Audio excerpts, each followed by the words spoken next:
राजा एक दिन अपनी धर्म पत्नी के साथ भद्रशिला नदी के तट पर श्री सत्यनारायण का व्रत कर रहा था। उसी समय व्यापार के लिए अनेक प्रकार की पुष्कर धनराशि से संपन्न एक साथ बड़े वहां आया। भद्रशिला नदी के तट पर नाव को स्थापित कर वह राजा के समीप गया और राजा को उस व्रत में दीक्षित देखकर विनय पूर्वक पूछने लगा। साधु ने कहा, राजन, आप भक्ति उचित से यह क्या कर रहे हैं? कृपया यह सब बताइए, इस समय मैं सुनना चाहता हूँ। तो राजा बोले, पुत्र आदि की प्राप्ति की कामना से अपने बंधु बांधवों के साथ में अतुल तेज संपन्न भगवान विष्णु का प्रतिदिन पूजन कर रहा हूँ।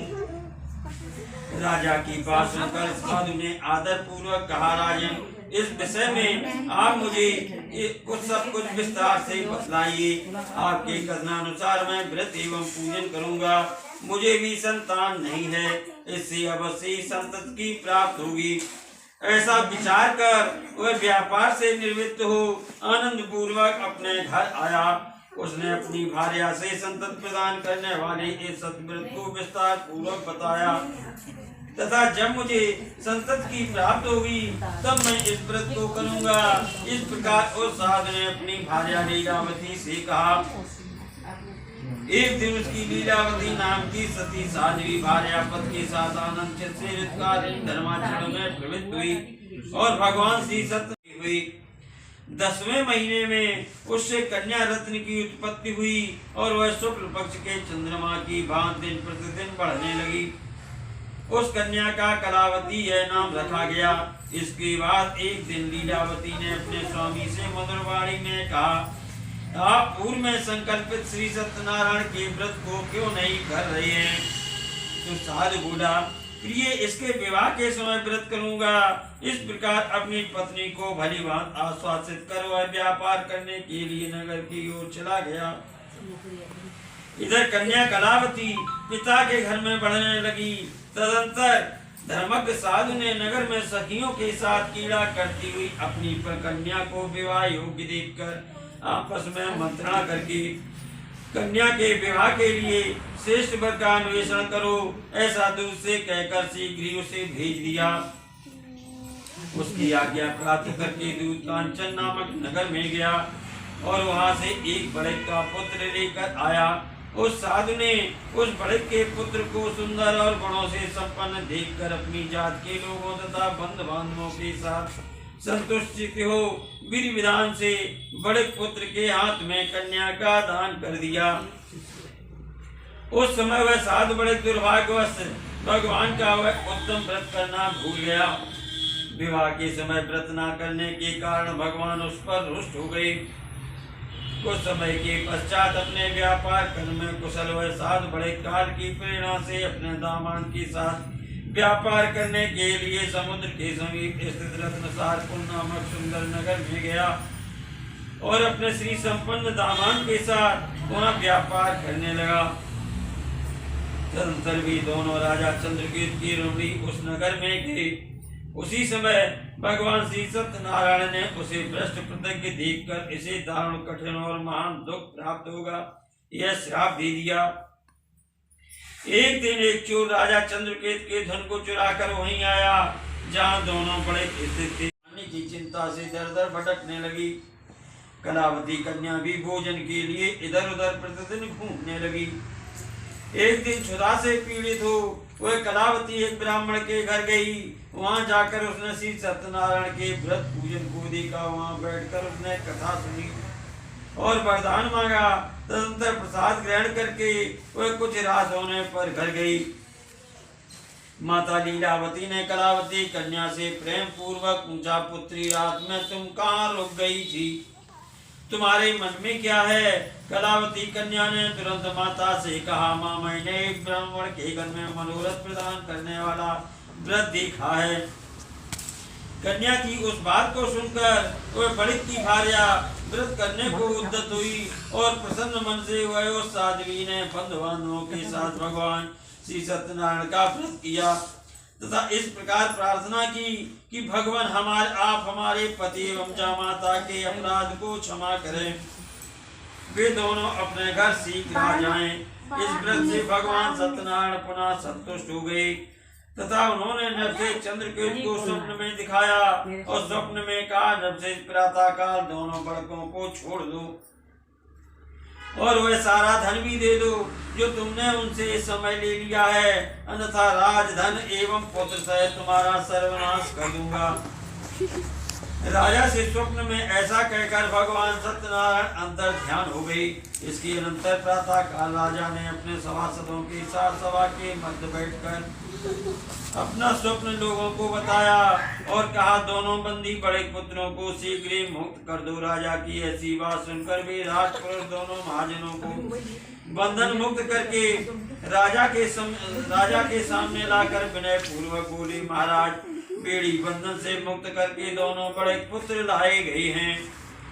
इसके बाद दोनों महाजन बड़े पुत्र नरसेन चंद्रकेतु को प्रणाम करके अपने पूर्व वृत्तांत का स्मरण करते हुए भय विवल हो गई और कुछ बोल न सके। राजा ने बड़े पुत्रों को देखकर आदर पूर्वक कहा, आप लोगों को प्रारब्ध वश मान दुख प्राप्त हुआ है, इस समय अब कोई भय नहीं है। ऐसा कहकर उनकी पीढ़ी बुलवाकर क्षौर कर्म आज कराया। राजा ने बस अलंकार देकर उन बड़े पुत्रों को संतुष्ट किया तथा सामने बुलाकर वाणी द्वारा अत्यधिक आनंदित किया। पहले जो धन लिया था उसे दूना करके दिया। तदंतर राजा ने पुनः उनसे कहा, साधु अब आप अपने घर को जाएं, राजा को प्रणाम करके आपकी कृपा से हम जा रहे हैं। ऐसा कहकर उन दोनों महावैश्यों ने अपने घर की ओर प्रस्थान किया। इस प्रकार श्री स्कंद पुराण के अंतर्गत रेवा खंड में सत्यनारायण व्रत कथा का तृतीय अध्याय समाप्त हुआ। श्रावण बिहारी लाल की जय।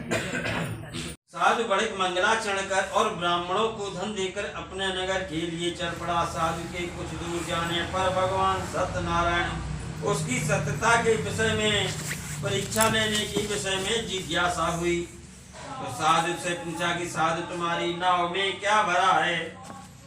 तब धन के मद में चूर दोनों महाजनों ने अवहेलना पूर्वक हंसते हुए कहा, दंडन क्यों पूछ रहे हो, क्या कुछ द्रव्य लेने की इच्छा है? हमारी नाव में तो लता और पत्ते आदि भरे हुए हैं।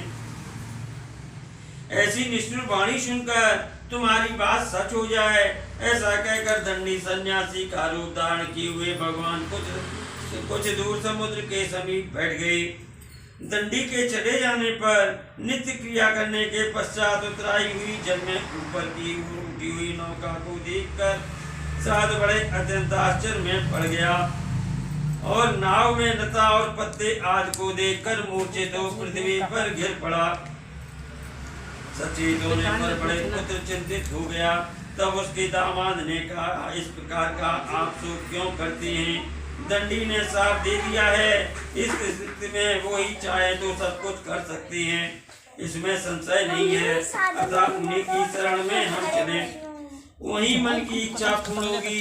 दामाद जामाता की बात सुनकर वह शब्द बड़े कुंड के पास गया और वहाँ दंडी को देखकर उसने भक्त पूर्वक उन्हें प्रणाम किया तथा आदर पूर्वक कहने लगा, आपके सम्मुख मैंने जो असत्य रूप भाषण अपराध किया है, आप मेरे उस अपराध को क्षमा करें। ऐसा कहकर बारंबार प्रणाम करके वह महान शोक से व्याकुल हो गया। तो साधु ने कहा, दंडी ने उसे रोता हुआ देखकर कहा, हे मूर्ख रो मत, मेरी बात सुनो। मेरी पूजा से उदासीन होने के कारण तथा मेरी आज्ञा से तुमने बारंबार दुख प्राप्त किया है। भगवान की ऐसी वाणी सुनकर वह उनकी स्तुति करने लगी। तो साधु ने कहा, हे प्रभु, यह आश्चर्य की बात है कि आपकी माया से मोहित होने के कारण ब्रह्मा आदि देवता भी आपके गुणों को गुणों को और रूप को यथावत रूप से नहीं जान पाते। फिर मैं मूर्ख आपको माया से मोहित होने के कारण कैसे जान सकता हूँ? आप प्रसन्न हो, मैं अपनी धन संपत्ति के अनुसार आपकी पूजा करूँगा। मैं आपकी शरण में आया हूँ। मेरा जो भी नौका में स्थित पुराना धन था उसकी तथा मेरी रक्षा करें। उस बड़े की भक्त युक्त वाणी सुनकर भगवान जनार्दन संतुष्ट हो गए प्रणत पाल रघुवंश मन करुणा सिंधु करार। सामने से हटो। अपराध विशाल। भगवान हरि उसे अभीष्ट वर प्रदान करके वहीं अंतर ध्यान हो गए। उसके बाद वह साधु अपनी नौका में चढ़ा और उसे धन से धनदान से परिपूर्ण देखकर भगवान सत्यदेव की कृपा से हमारा मनोरथ सफल हो गया। ऐसा कहकर सुजनों के साथ उसने भगवान की विधिवत पूजा की और भगवान श्री सत्यनारायण की कृपा से वह परिपूर्ण हो गया और नाव को प्रयत्न पूर्वक संभाल कर उसने अपने देश के लिए प्रस्थान किया। साधु बड़िक ने अपने दामान से कहा, वह देखो मेरी रत्नपुरी नगरी दिखाई दे रही है। इसके बाद उसने अपने धन के रक्षक दूत को अपने आगमन का समाचार देने के लिए अपनी नगरी में भेजा। सामने से हट। तो तत्पश्चात उस दूत ने नगर में जाकर वह कलावती भी अपने पति का दर्शन करने के लिए चल पड़ी। इससे भगवान सत्यनारायण रुष्ट हो गए और उन्होंने उसके पति को तथा नौका को धन के साथ रण कर जल में डुबो दिया। इसके बाद कलावती कन्या अपने पति को न देख महान शोक से रुदन करती हुई पृथ्वी पर गिर पड़ी। नाव का अदर्शन तथा कन्या को अत्यंत दुखी देख भयभीत मन से साधु बड़िक ने सोचा, यह क्या आश्चर्य हो गया है। नाव का संचालन करने वाले सभी चिंतित हो गए। तदंतर वह लीलावती भी कन्या को देखकर विवल हो गई और अपने अत्यंत दुख से विलाप करती हुई अपने पति से इस प्रकार बोली, अभी अभी नौका के साथ वह दामाद कैसे लज्जित हो गया। न जाने किस देवता की अपेक्षा से नौका का हरण कर लिया गया, अथवा श्री सत्यनारायण का महात्म कौन जान सकता है। ऐसा कहकर वह सुजनों के साथ विलाप करने लगी और कलावती कन्या को गोद में लेकर रोने लगी। कलावती कन्या भी अपने पति के नष्ट हो जाने पर बहुत दुखी हो गई और पति की पादुका लेकर उनका अनुगमन करने के लिए उसने मन में निश्चय किया।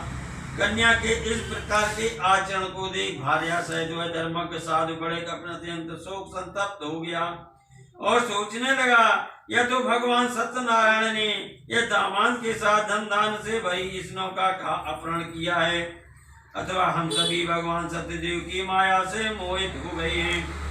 अपनी धन शक्ति के अनुसार मैं भगवान सत्यनारायण की पूजा करूंगा। सभी को बुलाकर इस प्रकार कहकर उसने अपने मन की इच्छा प्रकट की और बारंबार भगवान सत्यदेव को दंडवत प्रणाम किया।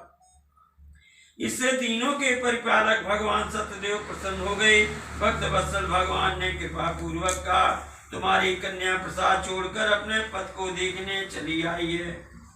निश्चय ही इसी कारण उसका पति अदृश्य हो गया है। यदि घर जाकर प्रसाद ग्रहण करके वह अपना पुनः आए तो हे साधु तुम्हारी पुत्री पद को प्राप्त करेगी, इसमें संशय नहीं है। कन्या कलावती भी आकाश मंडल से ऐसी वाणी सुनकर सीख भी कर गई और उसने प्रसाद ग्रहण किया। पुनः आकर सुजनों तथा अपने पद को देखा। तब कलावती कन्या ने अपने पिता से कहा, अब तो घर चले, विलंब क्यों कर रहे हैं। कन्या की यह बात सुनकर बड़े पुत्र संतुष्ट हो गया और विधि विधान से भगवान सत्यनारायण का पूजन करके धन तथा बंधु बांधवों के साथ अपने घर गया। तंत्र पूर्णिमा तथा संक्रांत पर्वों पर भगवान सत्यनारायण का व्रत पूजन एवं इस लोक में सुख भोग कर अंत में सत्यपुर वैकुंठ लोक में चला गया। इस प्रकार श्री स्कंद पुराण के अंतर्गत रेवाखंड में सत्यनारायण व्रत कथा का चतुर्थो अध्याय समाप्त हुआ। आप लोग ध्यान पूर्वक सुने।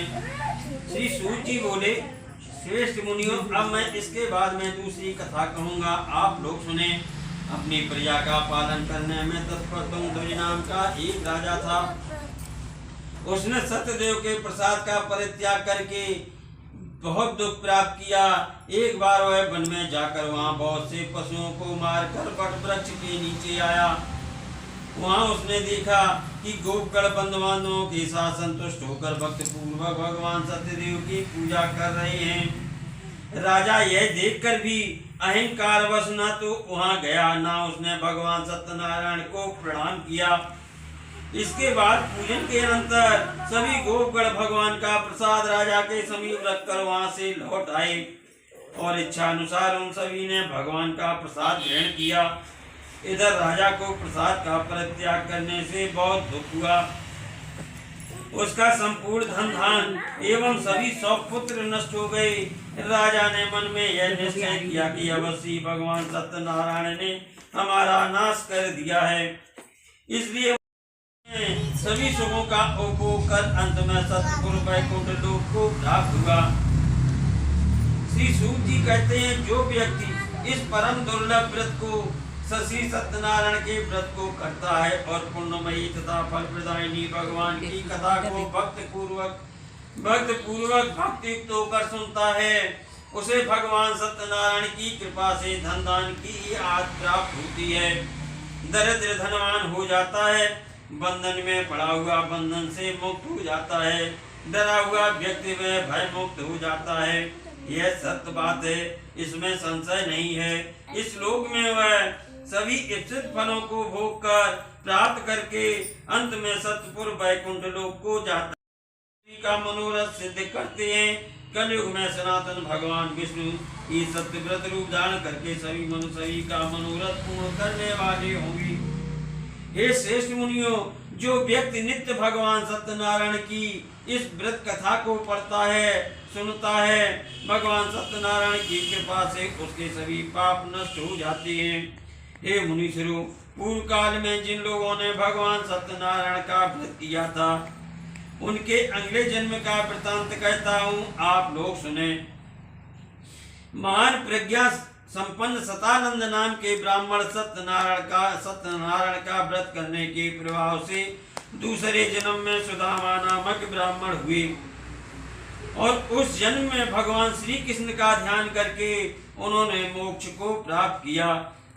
जो ध्वज नाम का राजा हुआ, उसने आरे से चीर कर अपने पुत्र के आदिदेव भगवान विष्णु को अर्पित करके मोक्ष को प्राप्त किया। महाराज तुंगध्वज जन्मांतर में स्वयंभू मनु हुए और भगवत संबंधी संपूर्ण कार्यों का अनुष्ठान करके वैकुंठ लोक को प्राप्त हुए। जो गोपगण थे, वे सब जन्मांतर में ब्रजमंडल में निवास करने वाले गोप हुए और सभी राक्षसों का संहार करके उन्होंने भी भगवान का शाश्वत धाम गौलोक को प्राप्त किया। इस प्रकार श्री स्कंद पुराण के अंतर्गत रेवा खंड में सत्यनारायण व्रत कथा का 5वां अध्याय समाप्त हुआ। बोल वृंदावन बिहारी लाल की जय। श्रीमन नारायण नारायण।